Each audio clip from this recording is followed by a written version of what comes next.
Imagine the quiet determination of a franchise working to evolve, not through loud announcements but through strategic moves that speak volumes.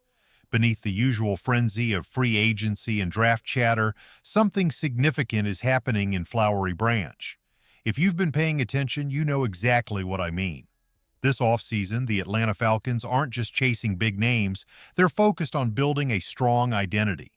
Today, we're going to explore three key stories that are shaping this effort. So, hit that like button and let's dive in. First up is a move that might seem minor at first glance, but has major implications for the Falcons' defensive identity. The return of cornerback Alfred, who signed a one-year deal ahead of the 2025 season. Alfred isn't just a depth player, he's a tone setter. At 27 years old, he's coming off a 2024 season where he started 11 games and achieved career highs with 83 tackles, 11 pass defenses, 1 sack, and 1 forced fumble. Sure, there were some coverage breakdowns, but the Falcons are clearly looking beyond just the stats.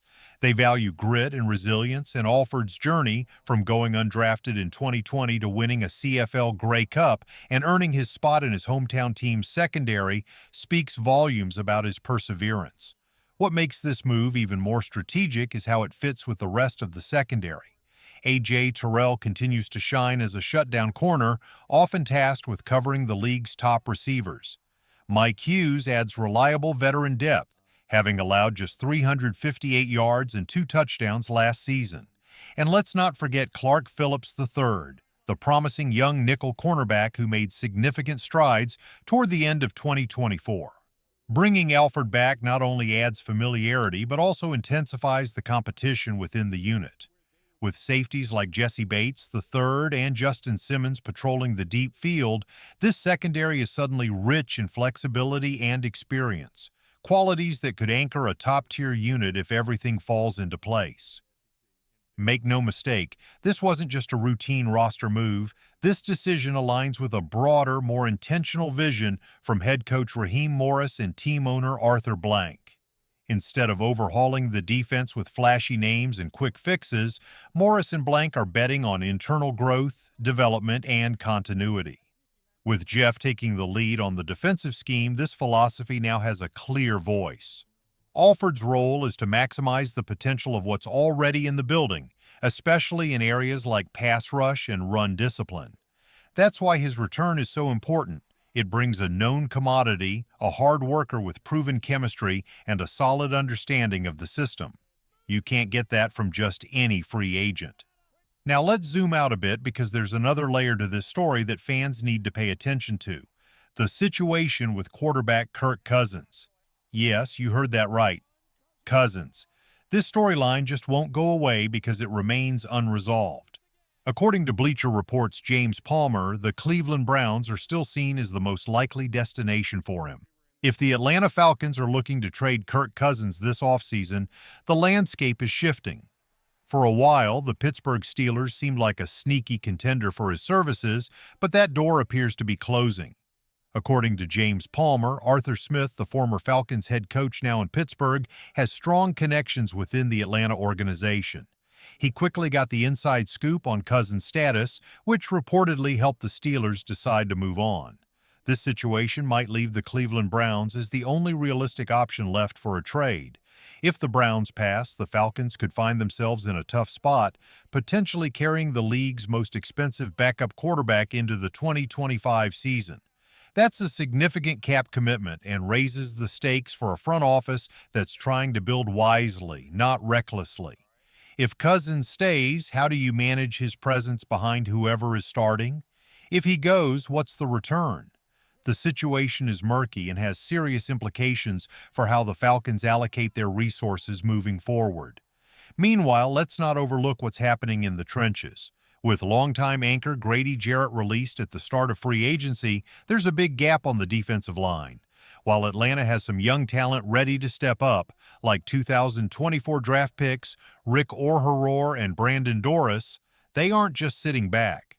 The Falcons are actively scouting for the next potential interior disruptor.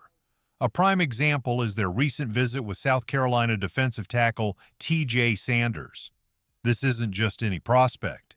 At 6 feet 4 inches and 300 pounds, Sanders is a pressure specialist, racking up 10 sacks and 35 quarterback hurries over the last 2 seasons. His quickness and pass rushing ability are elite, but scouts note that he still needs to bulk up and refine his technique against the run. What makes Sanders particularly intriguing is that he's currently ranked as the 38th overall prospect on Pro Football Focus's 2025 Big Board, making him a prime target for the second round. The challenge for the Falcons is that they only have 2 picks in the first 2 days of the draft. If they want Sanders or any other impactful front 7 defender, they'll need to be precise, efficient, and aggressive in their approach. So, Falcons fans, I want to hear from you. What do you think about the team's direction? Are you encouraged by internal investments like Alfred's return? Do you believe Kirk Cousins still has trade value, or should the team commit to keeping him? Drop your thoughts in the comments. Let's keep the conversation going. Let's take a closer look at the Atlanta Falcons' current priorities and how some of their quieter moves might be hinting at a much larger strategic plan behind the scenes. While things may seem calm on the surface, the Falcons are laying the groundwork for what could be the most thoughtfully constructed roster in years. Let's revisit the Kirk Cousins situation, because it's not just about quarterback depth, it's about the identity the Falcons want for this team.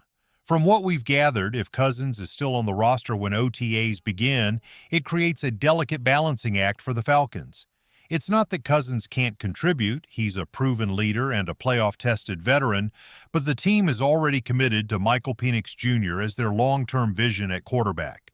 That decision is significant, and having Cousins in the building while Penix's development officially kicks off is a tricky situation. Remember, Penix was the 8th overall pick in 2024. You don't invest that kind of capital in a project, you build around it. If Cousins doesn't get traded before the draft, expect a lot of scrutiny around Flowery Branch. Every interaction, every first-team rep, and every post-practice comment will be under the microscope.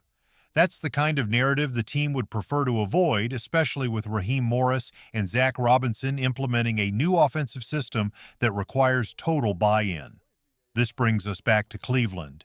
If a deal is going to happen, it will likely hinge on whether the Browns are willing to part with a day 2 pick, possibly conditional based on Cousins' playing time. While the quarterback situation remains uncertain, another position is quietly solidifying: linebacker. Caden Ellis and Troy Anderson are projected to be the starters heading into training camp, and there's growing confidence in both players. Ellis was praised for his versatility last season, excelling as both a blitzer and in coverage. Meanwhile, Anderson, after a year plagued by injuries, has been rebounding with urgency and reportedly looks quicker and more fluid in off-season workouts. There's also something important to note about the tone Arthur Blank has set since the regime change. While we haven't heard from the owner as much this offseason, the direction is clear. Blank has emphasized infrastructure, continuity, and, most importantly, patience. That's why Alfred's contract extension isn't just about his snaps in 2025.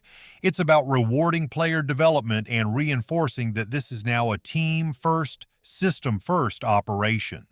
Alfred embodies that identity: undrafted, overlooked, but relentless. Clearly, that kind of mentality is becoming a requirement for this team. Now, we want to hear your thoughts. Do you think the new signing of Alfred is being undervalued by the national media? Should the Falcons go all in on trading Kirk Cousins, even if it means a weaker return? And what do you think about their muted interest in TJ Sanders? Is it a smart long-term play or a sign of uncertainty on the defensive line? Leave your comments below. We're reading them all. And if you enjoy these in-depth updates and want more behind-the-scenes analysis from inside Flowery Branch, be sure to hit that like button and subscribe. Go Falcons!